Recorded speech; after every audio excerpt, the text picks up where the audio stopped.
नमस्कार दोस्तों, मैं हूं शिवम पांडे और आप सभी का स्वागत है आपके अपने चैनल ट्रिक पॉइंट में। दोस्तों, आज हम लोग इस वीडियो में पंचवर्षीय योजना के समयावधि, मॉडल और उद्देश्य को ट्रिक के माध्यम से याद करने वाले हैं। इससे पहले मैंने पंचवर्षीय योजना को डिटेल में आपको पढ़ा दिया है, तो अगर आपने अभी तक उस वीडियो को नहीं देखा है तो उसकी लिंक आपको कमेंट बॉक्स में पिन की हुई मिल जाएगी। आप वहाँ से उस वीडियो को देख सकते हैं। तो देरी ना करते हुए चले इस वीडियो को शुरू करते हैं। तो सबसे पहले हम लोग बात कर लेते हैं पंचवर्षीय योजना के समयावधि की। तो जैसे कि आपको पता है कि पहली पंचवर्षीय योजना कब से चली, 1951 से। और नाम से स्पष्ट हो रहा है कि पंचवर्षीय योजना यानी 5 साल चलेगी। तो पंचवर्षीय 5 साल चलेगी, तो 51 से 56 तक। अब अगर आपको ये याद नहीं है कि पहली पंचवर्षीय योजना 1951 से चली, तो आपको पता है आज़ादी कब मिली, 1947 से। उसके बाद ही भारत योजना बनाएगा। तो एक है, तो सबसे पहले देखिए एक किस में लिखेंगे, 47 के बाद 51 में, ना कि 61 में। तो ऐसे याद रखिएगा कि 1951 से शुरू हुआ। फिर ये याद रखिए कि ये 3 बार लगातार चली और फिर 3 साल का गैप, फिर 2 बार लगातार चली, 2 साल का गैप, फिर 2 बार चली और फिर से 2 साल का गैप। यहाँ पर देखिए जो 74 से 78 वाला है, इसमें आपको थोड़ा सा ध्यान रखना है कि ये जो है यहाँ पर केवल 4 ही साल चली थी। क्यों चली थी वो वजह मैंने आपको बता दी थी पिछली वीडियो में। तो ये आप संख्या याद रखिएगा, 322। 3 बार चली, 3 साल का गैप, 2 बार चली, 2 साल का गैप, फिर से 2 बार चली और फिर से 2 साल का गैप, और उसके बाद रेगुलर चलती रही। तो आप ऐसे इसके समयावधि को आसानी से याद रख सकते हो। अब हम लोग बात कर लेते हैं पंचवर्षीय योजना के मॉडल की। तो पहली पंचवर्षीय योजना का मॉडल है हेरोड-डोमर मॉडल। अब हेरोड में आपको शब्द मिल जाएगा रॉड। रॉड देखने में कैसा लगता है, एक की तरह। तो याद रखिएगा कि हेरोड-डोमर मॉडल पर कौन सी पंचवर्षीय योजना आधारित थी, पहली पंचवर्षीय योजना आधारित थी। फिर अगला है दूसरी पंचवर्षीय योजना, जो कि पीसी महालनोबिस मॉडल पर आधारित थी। तो कैसे याद रखेंगे, यहाँ पर देखिए पीसी में आपको शब्द मिल जाएगा पीसना। पीसना आपको पता है, जैसे चक्की में आटा पिसाते हैं। तो जब चक्की में आटा पिसाते हैं, तो चक्की में आटा पिसाते समय उसमें क्या होता है, जो चक्की होती है ना, उसके 2 पार्टे होते हैं, बीच में फिर पिसता है ना। चक्की में 2 पार्टे होते हैं और बीच में पिसता रहता है गेहूँ। तो आप ऐसे आसानी से याद रख सकते हो कि 2 पार्टे के बीच कोई भी चीज़ है वो पिसती है। तो पिसना फॉर पीसी महालनोबिस मॉडल। तो आप ऐसे याद रखिएगा कि पीसी महालनोबिस मॉडल पर आधारित कौन सी पंचवर्षीय योजना है, दूसरी पंचवर्षीय योजना। फिर अगला है सैंडी, सीक चक्रवर्ती और पीसी महालनोबिस मॉडल पर आधारित तीसरी पंचवर्षीय योजना। तो कैसे याद रखेंगे, यहाँ पर ये तीनों मॉडल पर आधारित है। तो सी चक्रवर्ती को याद रखते हैं तो ऑप्शन में आएगा तो क्लियर हो जाएगा। तो चक्रवर्ती में आपको मिल जाएगा शब्द चक्रधारी। और आपको पता है चक्र धारण कौन करते हैं, भगवान विष्णु, जो कि त्रिदेव में से एक हैं। तो तीनों देवों के अलावा चक्र को कोई भी धारण नहीं कर सकता है। नॉर्मली वो रहता विष्णु भगवान के पास है, लेकिन तीनों देव धारण कर सकते हैं। तो त्रिदेवों के पास शक्ति होती है चक्र के धारण करने की। तो आप ऐसे याद रखिएगा कि तीसरी पंचवर्षीय योजना किस मॉडल पर आधारित थी, सैंडी, सी चक्रवर्ती और महालनोबिस मॉडल पर आधारित थी। ठीक है। इसके बाद अगला है चौथी पंचवर्षीय योजना, जो कि अशोक रुद्र एएस मान्य के मॉडल पर आधारित थी। कैसे याद रखेंगे, यहाँ पर देखिए एएस मान्य को याद रखते हैं। मान्य को याद रखने के लिए कर लेते हैं मनी, मान्य मनी। और मनी ऐसी चीज़ है जिसको चोर चुरा सकता है, तो चोर यानी 4। तो याद रखिएगा कि चौथी पंचवर्षीय योजना कौन से मॉडल पर आधारित थी, अशोक रुद्र और एएस मान्य मॉडल पर। फिर अगला है पाँचवीं पंचवर्षीय योजना, जो कि आधारित थी डीपी धर मॉडल पर। कैसे याद रखेंगे, यहाँ पर देखिए धर को याद करने के लिए कर लेते हैं मारधाड़। ठीक है, मार धड़ धार। ठीक है, तो मारधाड़ की बात हो रही है। मारधाड़ करना मतलब किसी को पंच भी मार दिया जा सकता है। पंच मारना, मारधाड़ करना है तो पंच फॉर 5। तो याद रखिएगा कि पाँचवीं पंचवर्षीय योजना किस मॉडल पर आधारित थी, डीपी धर मॉडल पर। अगला है छठवीं पंचवर्षीय योजना, जो कि आगत निर्गत मॉडल पर आधारित थी। तो आगत में आपको आग शब्द मिल जाएगा। आग कोई भी छूता नहीं है, तो छू यानी 6, छू 6 अर्थात छठवीं पंचवर्षीय योजना। तो आप ऐसे याद रखिएगा कि छठवीं पंचवर्षीय योजना जो है वो आगत निर्गत मॉडल पर आधारित थी। इसके बाद सातवीं पंचवर्षीय योजना का कोई भी मॉडल नहीं है। आठवीं पंचवर्षीय योजना जो है वो जॉन डब्ल्यू मिलर मॉडल पर आधारित थी। तो कैसे याद रखेंगे, डब्लू में आपको शब्द मिल जाएगा डबल ऊ, डब्लू डबल ऊ, याद करने के लिए कर लेते हैं डबल ओ। डबल ओ को एक साथ लिखेंगे तो 8 दिखेगा। तो आप ऐसे याद रखिएगा कि 8वीं पंचवर्षीय योजना जो है किस मॉडल पर आधारित थी, जॉन डब्ल्यू मिलर मॉडल पर। इसके बाद अगला है 9वीं 10वीं 11वीं और 12वीं पंचवर्षीय योजना, जिसके बारे में मॉडल की जानकारी जो है उपलब्ध नहीं है कि ये किस मॉडल पर आधारित थी, आप कहीं भी नहीं देखोगे। तो मुख्य रूप से जो मॉडल हैं इतने ही हैं जिनको आपको याद रखना है। अब हम लोग बात कर लेते हैं सभी पंचवर्षीय योजनाओं के उद्देश्य की। तो सबसे पहले बात करते हैं पहली पंचवर्षीय योजना के उद्देश्य की, जो कि है कृषि। आपको पता है भारत जो है कृषि प्रधान देश है, तो जाहिर सी बात है कृषि को प्राथमिकता दी जाएगी। तो सबसे पहली पंचवर्षीय योजना में किसको प्राथमिकता दी गई, कृषि को। तो आप याद रखिएगा पहली पंचवर्षीय योजना का मुख्य उद्देश्य क्या था, कृषि में विकास करना।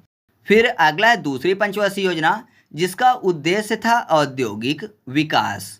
तो कैसे याद रखेंगे, औद्योगिक विकास में आपको शब्द मिल जाएगा औ के बाद द्योगिक, यानी दो, औद्योगिक। तो आपको नाम से स्पष्ट हो रहा है कि जो औद्योगिक विकास है ये किस पंचवर्षीय योजना का उद्देश्य था, दूसरी पंचवर्षीय योजना का। फिर अगली है तीसरी पंचवर्षीय योजना, जिसका उद्देश्य था कृषि एंड उद्योग दोनों में विकास करना, या फिर आप कह सकते हो स्वावलंबी अर्थव्यवस्था। जाहिर सी बात है कृषि और उद्योग दोनों में अगर विकास होगा तो भारत की जो अर्थव्यवस्था है वो स्वावलंबी बनेगी। तो दोनों एक ही बात हो गई। तो कैसे याद रखेंगे आप, यहाँ पर देखिए पहला और दूसरा दोनों को मिला दिया गया, कृषि और औद्योगिकरण को, यानी कृषि और उद्योग दोनों को तीसरे में शामिल कर दिया गया।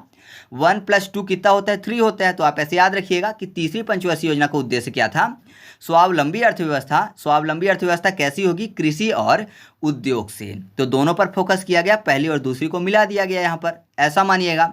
अगला चौथी पंचवर्षीय योजना, जिसका उद्देश्य था आत्मनिर्भरता की प्राप्ति। तो कैसे याद रखेंगे, आत्मनिर्भरता में आपको शब्द मिल जाएगा आत्म, यानी आत्मा। तो आपको पता है अगर किसी के शरीर से आत्मा निकल जाए तो उसको 4 कंधे में ले जाते हैं शमशान, है ना। तो 4 यानी 4 पंचवर्षीय योजना हो जाएगा, मतलब चौथी पंचवर्षीय योजना हो जाएगा। तो चौथी पंचवर्षीय योजना का उद्देश्य क्या था, आत्मनिर्भरता की प्राप्ति। फिर अगला 5वीं पंचवर्षीय योजना, जिसका उद्देश्य था गरीबी उन्मूलन। गरीबी को अगर इंग्लिश में लिखेंगे तो क्या लिखेंगे, जी से, है ना, GARI या फिर REEBEE कर सकते हैं, ठीक है। तो कोई दिक्कत नहीं है, तो जी से स्टार्टिंग होगी। तो जी जो है उल्टा 5 जैसा दिखेगा। तो आप ऐसे याद रखिएगा कि जो 5वीं पंचवर्षीय योजना है उसका उद्देश्य क्या है, गरीबी उन्मूलन है। 6वीं पंचवर्षीय योजना का उद्देश्य रोजगार का सृजन करना। तो आपको पता है अगर रोजगार सबको मिल जाए तो अच्छी बात है। अच्छी में आपको 6 शब्द मिल जाएगा, मतलब 6। या फिर ऐसा मानिए कि रोजगार में आपको शब्द मिल जाएगा रोज, और रोज किसको दिया जाता है, जो इंसान को अच्छा लगता है ना। तो अच्छा, ठीक है। तो आप ऐसे याद रखिएगा 6वीं पंचवर्षीय योजना का उद्देश्य क्या है, रोजगार का सृजन करना। अगला है 7वीं पंचवर्षीय योजना, जिसका उद्देश्य है रोजगार, शिक्षा और जन स्वास्थ्य। तो इसको याद रखते हैं जन स्वास्थ्य से। स्वास्थ्य में आपको शब्द मिल जाएगा 7, स्वास्थ्य 7, दोनों मैच करता है। तो ऑप्शन में आएगा तो क्लियर हो जाएगा कि रोजगार, शिक्षा और जन स्वास्थ्य किस पंचवर्षीय योजना का उद्देश्य है, 7वीं पंचवर्षीय योजना का। अगला है 8वीं पंचवर्षीय योजना, जिसका उद्देश्य है मानव संसाधन का विकास करना। तो मानव संसाधन में आपको शब्द मिल जाएगा मानव और धन। तो अगर कोई मानव को धन देगा तो मानव धन कहाँ पकड़ेगा, हाथ में, है ना। अगर कोई धन दे रहा है तो हाथ फैला लेगा, तो हाथ यानी 8। तो याद रखिएगा कि 8वीं पंचवर्षीय योजना का उद्देश्य क्या है, मानव संसाधन का विकास। 9वीं पंचवर्षीय योजना का उद्देश्य है न्यायपूर्ण वितरण एवं समानता। तो न्याय में आपको शब्द मिल जाएगा नाव, ठीक है, न्याय नाव, ठीक है, दोनों मैच करेगा ना, नाव और न्याय। तो याद रखिएगा 9वीं पंचवर्षीय योजना का उद्देश्य क्या है, न्यायपूर्ण वितरण एवं समानता, ठीक है। नेक्स्ट है 10वीं पंचवर्षीय योजना, जिसका उद्देश्य है सामाजिक न्याय व समानता। कैसे याद रखेंगे, सामाजिक न्याय की बात हो रही है। तो समाज में न्याय कब रहेगा, जब सभी वर्ग बराबर हों। आपको पता है अभी क्या है, कुछ वर्गों के पास बहुत ज़्यादा पैसा है, कुछ लोग जो हैं बहुत गरीब हैं। तो जाहिर सी बात है जो गरीब हैं वो दास बन के रहते हैं, यानी नौकर बन के रखते हैं। तो नौकर बन के रहते हैं तो समाज में न्याय नहीं है, बराबर होंगे तब न्याय होगा। तो दास बन के रहते हैं, नौकर, दास, दास फॉर 10। तो आप ऐसे याद रखिएगा 10वीं पंचवर्षीय योजना का उद्देश्य क्या है, सामाजिक न्याय व समानता, ठीक है। अगला है 11वीं पंचवर्षीय योजना, जिसका उद्देश्य है तीव्रतम व समावेशी विकास। तो तीव्रतम मतलब जोर से, है ना, तीव्र मतलब जोर तो आपको पता है तेज जोर सब यही बोलते हैं, तो जोर मतलब जोरा यानी 11। तो याद रखिएगा जो 11वीं पंचवर्षीय योजना है उसका उद्देश्य क्या है, तीव्रतम व समावेशी विकास है। अब लास्ट बचता है 12वीं पंचवर्षीय योजना जिसका उद्देश्य है त्वरित समावेशी विकास। तो त्वरित में अगर ता को हटा दें वा से तो क्या हो जाएगा, वरित, वारी यानी वारा, ठीक है, वारा 12। तो आप ऐसे याद रखिएगा 12वीं पंचवर्षीय योजना का उद्देश्य क्या है, त्वरित समावेशी विकास है। तो इस तरीके से हम लोगों ने सभी पंचवर्षीय योजनाओं को डिटेल में भी देखा और ट्रिक के माध्यम से भी उनके समयावधि, मॉडल और उद्देश्य को देखा। अब हम लोग एक छोटा सा एमसीक्यू टेस्ट सॉल्व कर लेते हैं। तो पहला क्वेश्चन आपके सामने है कि पहली पंचवर्षीय योजना किस मॉडल पर आधारित थी। तो सही जवाब क्या है, option number 1 Herald Domar model पर, क्योंकि मैंने आपको बताया था रॉड कैसा दिखते हैं, एक की तरह, तो ये तो आपको याद हो गया है, ठीक है। अगला क्वेश्चन है भाखड़ा नांगल जो परियोजना है किस पंचवर्षीय योजना पर शुरू की गई। तो इसका सही जवाब क्या है, इसका सही जवाब है ऑप्शन नंबर सी यानी प्रथम पंचवर्षीय योजना के समय। प्रथम पंचवर्षीय योजना के समय भाखड़ा नांगल, नांगार्जुन सागर बांध, हीराकुंड बांध, मेट्टूर बांध और दामोदर घाटी परियोजना की शुरुआत की गई थी। उसके अलावा मैंने आपको बताया था कि 5 IIT भी शुरू किए गए थे, ठीक है। नेक्स्ट क्वेश्चन है कि दुर्गापुर संयंत्र जो है किस पंचवर्षीय योजना के समय स्थापित किया गया था। तो इसका सही जवाब क्या है, ऑप्शन नंबर ए है, यानी दूसरी पंचवर्षीय योजना। दूसरी पंचवर्षीय योजना जिसका समय 1956 से 64 का था, कौन से मॉडल पर आधारित थी, महालनोबिस मॉडल पर। तो उसमें क्या किया गया था, भिलाई, दुर्गापुर और राउरकेला इस्पात संयंत्र स्थापित किया गया था। तो ये भी आपको याद है, कोई दिक्कत नहीं है। अब नेक्स्ट क्वेश्चन है कि भारत में पहली बार रुपए का अवमूल्यन किस पंचवर्षीय योजना में किया गया था। तो सही जवाब क्या है, ऑप्शन नंबर सी यानी तीसरी पंचवर्षीय योजना। आपको पता है कि 1966 में रुपए का पहली बार अवमूल्यन किया गया था, ठीक है। तो सही जवाब क्या है, 1966। उसके अलावा क्या क्या कार्य किया गया था, तो मैंने आपको बताया था Bokaro iron and steel company की स्थापना की गई थी रूस की मदद से, UTI की स्थापना की गई थी, यूनिटी ट्रस्ट ऑफ इंडिया की, IDBI यानी industrial development bank of India की, फिर उसके अलावा FCI मैंने आपको बताया था, मतलब भारतीय खाद्य निगम बताया था, तो उसकी भी स्थापना की गई थी, ठीक है। तो ये आपको याद है, दिक्कत नहीं है। अगला क्वेश्चन है कि भारत की सबसे असफल पंचवर्षीय योजना कौन सी थी। तो सही जवाब क्या है, ऑप्शन नंबर सी ही यानी तीसरी पंचवर्षीय योजना। असफलता के कारण मैंने आपको बताए थे क्या क्या थे, 1962 में भारत चीन युद्ध, 1965 का भारत पाकिस्तान युद्ध और 1965-66 में भारत में सूखा भी हुआ था। इस कारण से जो तीसरी पंचवर्षीय योजना थी वो काफ़ी ज़्यादा असफल रही थी। और जो तीसरी पंचवर्षीय योजना है वो किस मॉडल पर आधारित थी, तो मुख्य रूप से अगर उसकी बात करें तो वो जे सैंडी, चक्रवर्ती और महालनोबिस मॉडल पर आधारित थी, ठीक है। नेक्स्ट क्वेश्चन है कि भारत में पहली बार गरीबी हटाओ या फिर गरीबी उन्मूलन का नारा किस पंचवर्षीय योजना में दिया गया था। तो सही जवाब क्या होगा, ऑप्शन नंबर ए होगा, यानी 5वीं पंचवर्षीय योजना। 5वीं पंचवर्षीय योजना जो कि केवल 4 साल चली थी, उसी के अंतर्गत गरीबी हटाओ का नारा भारत में पहली बार दिया गया था, ठीक है। अगला क्वेश्चन है कि 8वीं पंचवर्षीय योजना किस मॉडल पर आधारित थी। तो सही जवाब है option number A John W Miller model पर। मैंने आपको बताया था डब्ल्यू में डबल ओ मिल जाएगा, डबल ओ को एक दूसरे के नीचे लिखेंगे तो 8 जैसा दिखेगा। तो आप ऐसे याद रखिएगा कि 8वीं पंचवर्षीय योजना जो है जॉन डब्ल्यू मिलर मॉडल पर आधारित थी और ये कब से कब तक चली थी, तो 1992 से 1997 तक चली थी।